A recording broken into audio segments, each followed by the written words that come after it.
Welcome. In this session, I'm going to continue talking about this exponential growth, and after that, we will see the logistic growth. And after seeing the logistic growth, I would like to even discuss about life history variations. So let's start this session. Okay, so in the last session, I was discussing about growth models, and under the growth models, I was discussing about exponential growth. So that is also called geometric growth. So because in the exponential growth, the population size will be doubling every time, right? And when we have taken a graph with the time on x-axis and population density, so that is n on y-axis. So we have seen that the population will be going on increasing. So we get a graph that resembles a J shape. So that is exponential or geometric growth will have a J-shaped growth curve. So we get a J-shaped growth curve. And with this we have seen a formula dn by dt is equal to Rn. Okay, so where we also have seen the R is the intrinsic rate of natural increase. So how much uh, population has grown in a given period of time is what it will be giving. Now here when we add basic calculus to this formulas, then we can derive an exponential growth equation that will be an integral form of exponential growth equation. So integral form of exponential growth equation. So we are going to get when we add calculus to this. Okay, so after adding this we get a formula of nt is equal to n0 ert. So we get so after adding the basic calculus, so we have added the calculus to this, and we obtained an integral form of exponential growth equation. So that will be nt is equal to n0 ert. So in this case, nt is population density after time t, after certain period of time. So whatever that, so in this case the nt, where the nt stands for population density after time t, and n0, that will be the initial stage. So population density at time 0, so that will be the initial population size. And then we already know the R stands for intrinsic rate of natural increase. So that will be, R will be all the time the B minus D, that is births minus the deaths. So that will form the intrinsic rate of natural increase. And here the E stands for the base of natural logarithms. So this is base of natural logarithms. So that we need to add it, to get a a value. So when we use this calculus with this, the which will be the integral form of that exponential growth. So the natural logarithmic value will be around the E value will be, so 2 point, so it will be around this 2.718. So I think already you will be knowing all, so right, 828.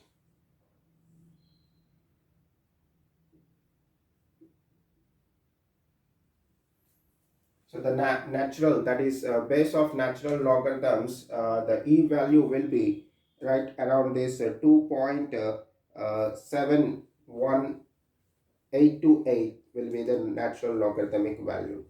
So here, this is how we have derived the equation. So by using calculus and finding out the population, okay, density after time t.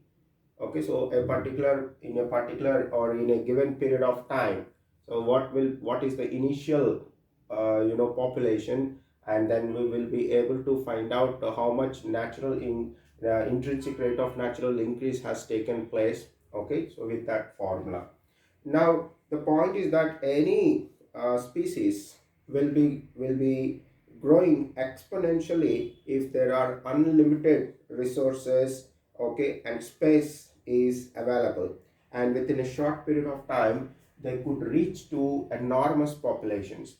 So here, in the case of Darwin, so Darwin told in his evolution that even the slowest breeding animal like elephant can achieve enormous population. So when there are no checks, so checks means no, in fact, diseases, and the environment is supporting a lot, so it has unlimited resources in terms of space and in terms of food availability and whatnot. So then even the slowest breeding animal can achieve enormous population with a very short period of time.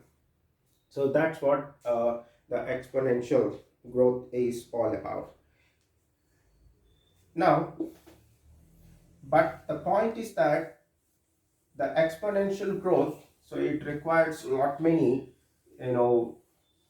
conditions to achieve for any species to become or grow in a large population. So it requires certain conditions, all these. So there must not be any diseases that have, and then any other food resources should be available, space should be available.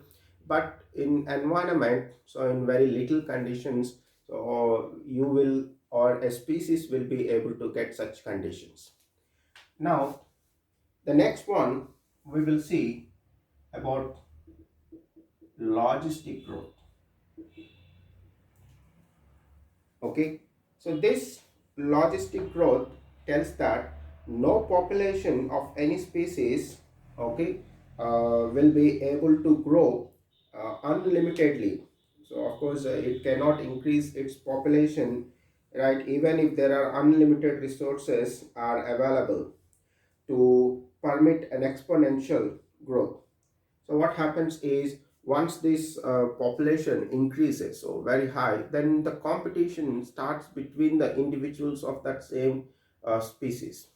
Okay, so the logistic growth tells us that when the population increases very high in number, then there leads to competition between the individuals, okay, for individuals among the species for limited resources.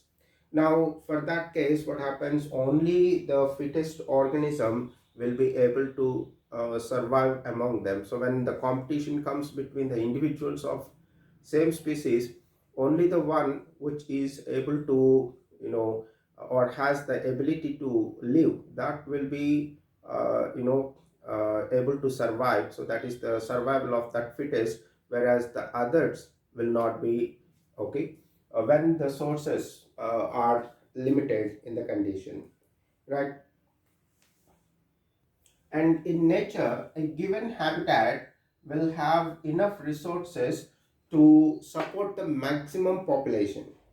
So in a given habitat, okay, the environment, particular environment will have okay, enough resources to support a maximum possible number of that population, and beyond which uh, we say that the further growth of the population is not possible, as one or other will become limited, either food, space, or the competition between the individuals. All this can become one of the factors that tries to stop that population to grow further. Now let's see a graph in this regard. So we'll take same the population density on time on x-axis and population density on y-axis. Okay. Now say suppose a population, some individuals have started to colonize a new area. Now in the beginning their population number will be very less. Okay, so say suppose you have brought some rabbits, okay, a male and female, to your home, and so in that new habitat the animals need to acclimatize, means adapt to the conditions of your house and whatnot. So in the beginning the reproduction will be very slower, the way they produce the young ones and all, so hence the population number will be less. Okay, the population number will be less. So here the population is growing slowly, but the offspring which are produced in the same location, so they are better adapted when compared to the parents, and when they become adults and start reproducing, they will reproduce quickly. So as the generation by generation passes, okay, we can see that the population increases very quickly, and then it attains an exponential phase, and then it comes to a stable condition. So in this case we will be considering, okay, the carrying capacity, so that is the maximum population that a given habitat can hold. So this is the carrying capacity, which I am going to represent with the letter K. So the K stands for carrying capacity, right? So now in the beginning, as I said, so when you brought that rabbits and started to grow in your home, okay, so they need to adjust to those environmental conditions and all. So in the beginning their population is less, so hence in this case it's called the lag phase, so where the population growth is slower, and then it starts growing very fastly, and this is called the acceleration phase. Okay, so it has grown very fastly, acceleration phase, population increases now very quickly, and then at one point it starts, okay, coming to a stable point. So that results in a deceleration phase, means from here, say in this case of lag phase, the number of births are more when compared to number of deaths. Even in the acceleration phase also you will see the number of births are very high when compared to number of deaths. So now in this deceleration phase you see that the population shows the deaths, okay, that are almost equal to the number of births, and finally it results in a stabilized population. So in this case the number of births are almost equal to the number of deaths, and that results in a straight line, so where we say it as asymptote, is asymptote. Okay, so here in the acceleration phase the number of births are very high when compared with the deaths.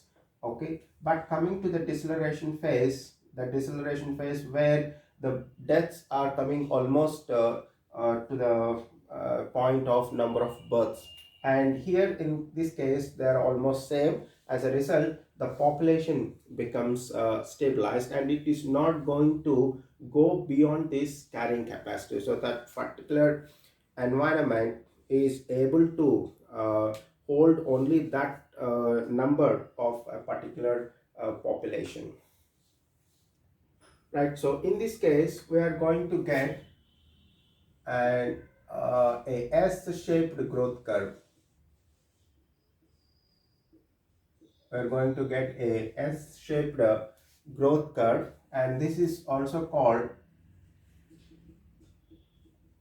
the logistic growth as Verhulst logistic growth curve.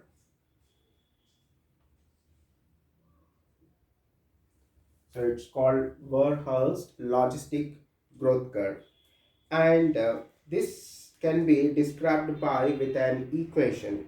So that will be the dn by dt is equal to Rn k minus n by k. So in this case, what happens, we need to consider the carrying capacity. So we need to consider the carrying capacity. So here, right, so in this case, where the n will be the population density at time t, population density at time t. Okay, so in a particular given period of time, so the population density, that will be the n, and we already know the R, it stands for intrinsic rate of natural increase. So that is how much the births and deaths we need to calculate together.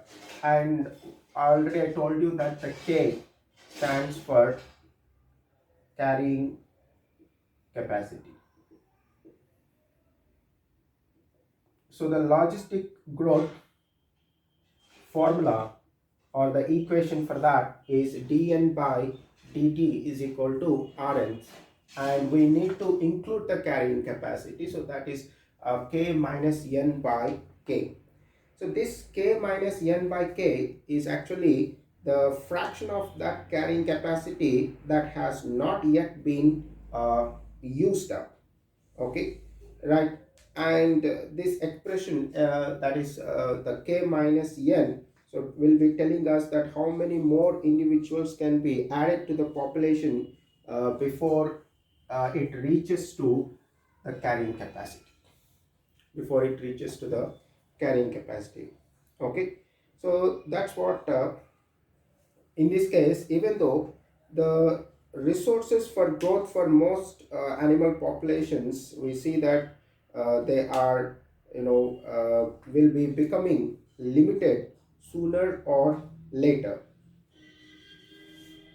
right? So that is any population cannot grow exponentially. So at one or other point, compulsory the resources need to get exhausted. So that exhausting can take place quickly or can take place slowly here. So the one which we have seen earlier, so that is J-shaped growth curve, an exponential growth curve, is an assumption that all the conditions like the resources, the space and whatnot, everything are available for a population to grow, then the population will be growing exponentially. So that's an assumption, okay, we see here. But in natural conditions, what happens is never a population will have that ability to grow in that way. So even to grow, a lot many conditions have to favor for that population growth.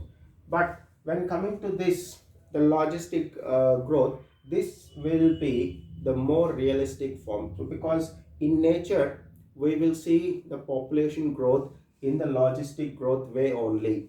So whenever a species occupies a particular location, there the population will be smaller, and the reproduction rate will be smaller in the beginning, and as they get adapted to that new environmental conditions, okay, their reproduction ability, of course the young ones who are born there already, so they have very well adapted, they are adapted to that environmental conditions much more. So for that reason, those young ones will be able to reproduce much faster when compared with those their parents. And then in a period of time, their number increases. So that point we will take it as acceleration phase. And at one point, what happens, the birth rates and death rates we need to see, and the deaths started to increase and almost come to the number of births. So the point where the death rates, okay, are significant, so we say that's a deceleration phase.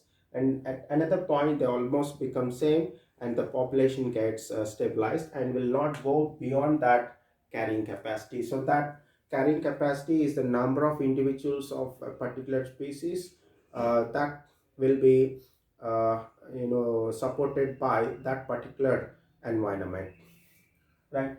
So that's about the logistic growth, right? And I told you that out of the two, so that is exponential growth and logistic growth, out of these two, the logistic growth is a more realistic one. So it is more realistic one. So it means that in most of the habitats we see such type of growth when compared with the exponential growth. So as I told, exponential growth to take place, there are a lot many factors that need to support for that particular population to grow enormously, right?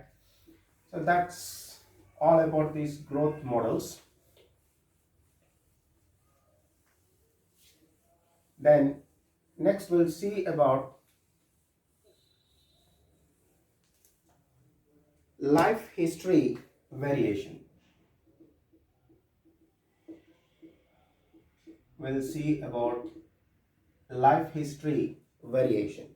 So what's this life history variations?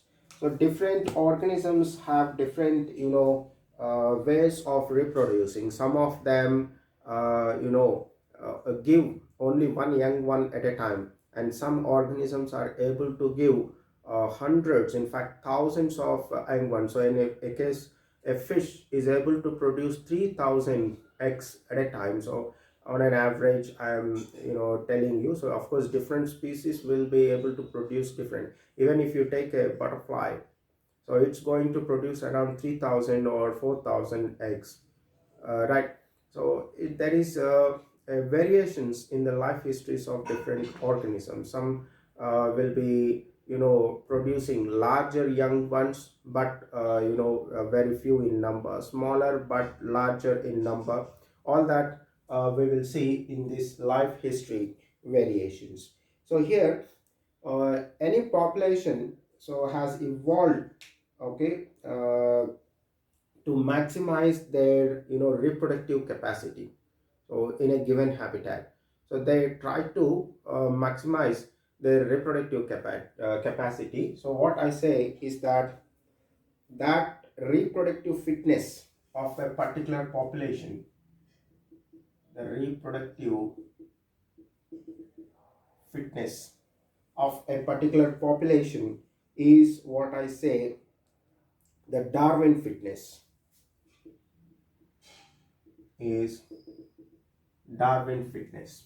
So because is the Darwin who told about this the reproductive fitness, that in the absence of checks, okay, a population will able to grow enormously. Even the slowest breeder like elephant, okay, if there are no diseases and food resources are available unlimitedly, and what are all the factors are unlimitedly they are available, and no predators, okay, to kill these and whatever. In all these conditions, this animal within a short period of time, so it can produce enormous population, right? That's, we say, reproductive fitness as the Darwin fitness. So the Darwin fitness is nothing but the high R value, high R value. So here, the higher the R value, the more is the Darwin fitness, means that organism is having a chance of becoming a big population within a short period of time. So a large population within a short period of time. Okay. So in the habitat, of course, in which they will be living. So now let's look at how these organisms are able to show their high R value. Right. So some organisms reproduce only once in their lifetime. So some organisms reproduce only once in their lifetime. Okay. So like for example, this Pacific, okay, salmon fish.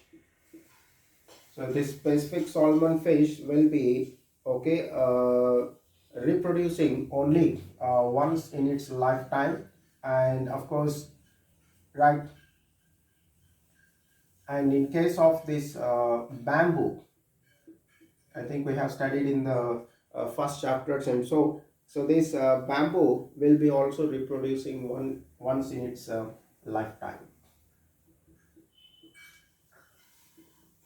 Okay, so some organisms reproduce only once in their lifetime here. Then the in other cases, some other organisms. So some other organisms are able to reproduce many times in their lifetime. So some other organisms reproduce many times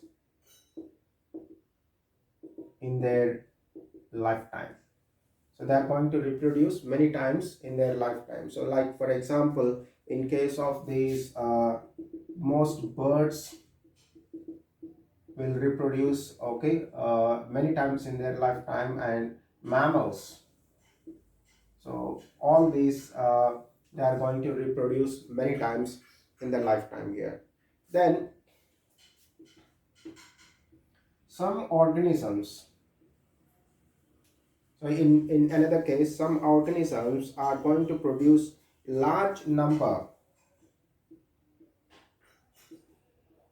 produce large number of small sized population. I'm sorry, large sized offspring. So produce large number of small sized offspring they are going to produce. Okay, so they are going to produce a large number of small sized offspring. Like we see in case of oysters, they produce hundreds, in fact thousands of eggs. So they will be all tiny, so very small. And even in case of these the pelagic fishes are the one who are going to produce okay, large number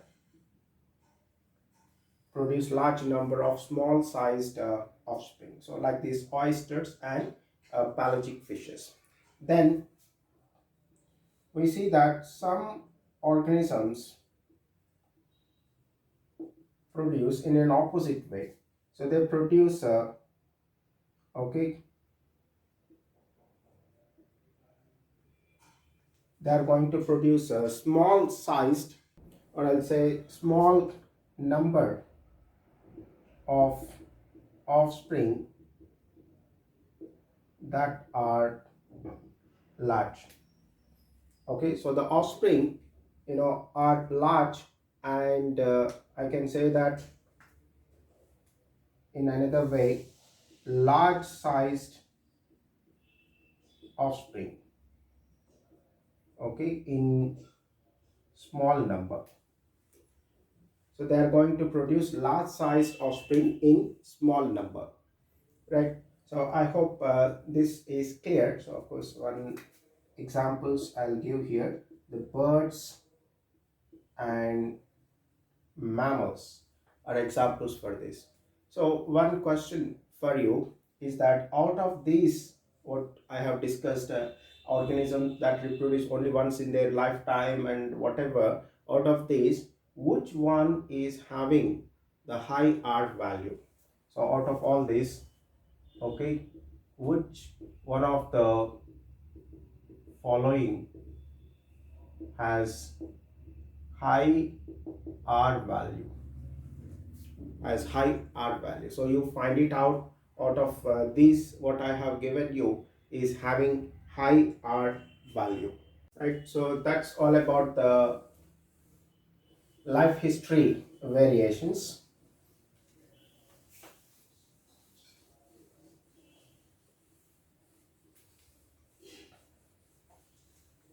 So the next one we'll see about the population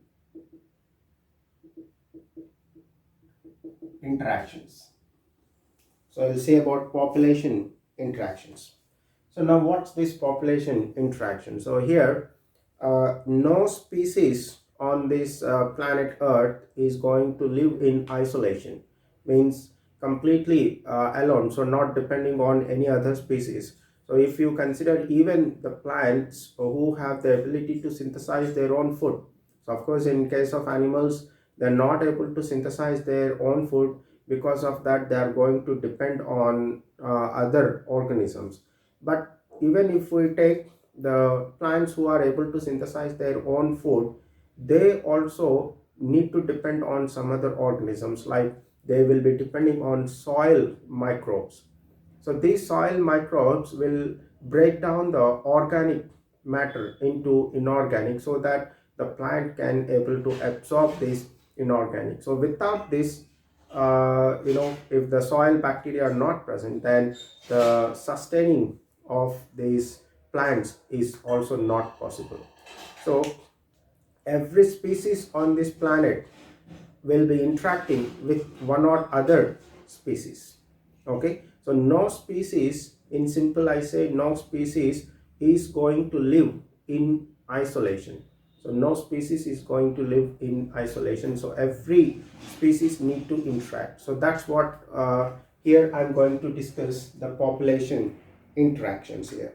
Okay, so now when there is an interaction between the different species, so in that case what happens, one species may get benefit and another species may not get benefit, and in some cases there will be no benefit or harm. Okay, so that the relationships will be neutral. So if there is a beneficial relationship between two different species, so the relation is beneficial, so then we need to use a symbol plus. And if the relation is harmful, I'm going to use a symbol negative. And if the relation is neutral, means neither beneficial or harmful, so in that case I will be using a symbol 0. Okay, so if the relation is beneficial, so if if one species is getting benefited, so then that we need to take it as plus. Okay, so it is interaction between two different species. One species may get benefit, other may not get. So both the species may get benefit. So that's what we say the population interactions. And in that I will be using these symbols. Whenever I use a plus symbol, it indicates that species is getting benefit. And if I use the minus, that indicates that species is harmed. And if I use 0, that indicates that is not having any benefit or harm. So now in nature, we find different types of what I say the population interactions. So let us see. For that we have given the names. So name of the interactions. So name of the interaction. So in this case we have mutualism. Okay, then competition, then predation, then parasitism, and then commensalism, and then amensalism are some population interactions which I am going to discuss. Okay, and I said that population interaction will be between two different species. So hence I am going to say that this is species A and this is species B. So species A or species B. Right. Now in case of mutualism, in this case both species will get benefit. So for that reason I'm going to take in for the both species as plus and plus. When they are competing, so when two species are competing, then they are going to get, okay, the minus means they will be not able to get the benefit, both will get harmed. So that's what I say. So when I use the plus symbol, so it's beneficial for both the species in case of mutualism. In case of competition, both the species involved will get harmed. And then coming to the predation, so in case of predation, right, one species will be benefited, the other will get harmed. So one species gets benefit and other is harmed. In case of parasitism also, you can take in the same way. One species is going to benefit, the other species is going to harm. So one species will be harmed, of course here I mentioned, and another species that is benefited. So in case of commensalism, so when we see commensalism, we see that one species is neither benefited nor harmed, whereas other species will have benefit. The other species will have benefit. And coming to the amensalism, in this case you will see that one species is neither benefited nor harmed, but the other species is harmed. So this is how you can, okay, say that the interactions between different species. So in this case I have taken species A and species B, and just I gave you an idea that what will be in case of mutualism. So where both the species involved in that interaction will get benefit. In competition, both the species that are involved in the interaction get harmed. And predation, in which one species is harmed, other species is benefited. And in parasitism also the same thing happens. In commensalism, one species is neither harmed or benefited, but the other species is benefited. And in case of amensalism, we see that one again the same, but there is a slight difference in case of amensalism and commensalism. In amensalism, one species is neither harmed nor benefited, but other species is harmed.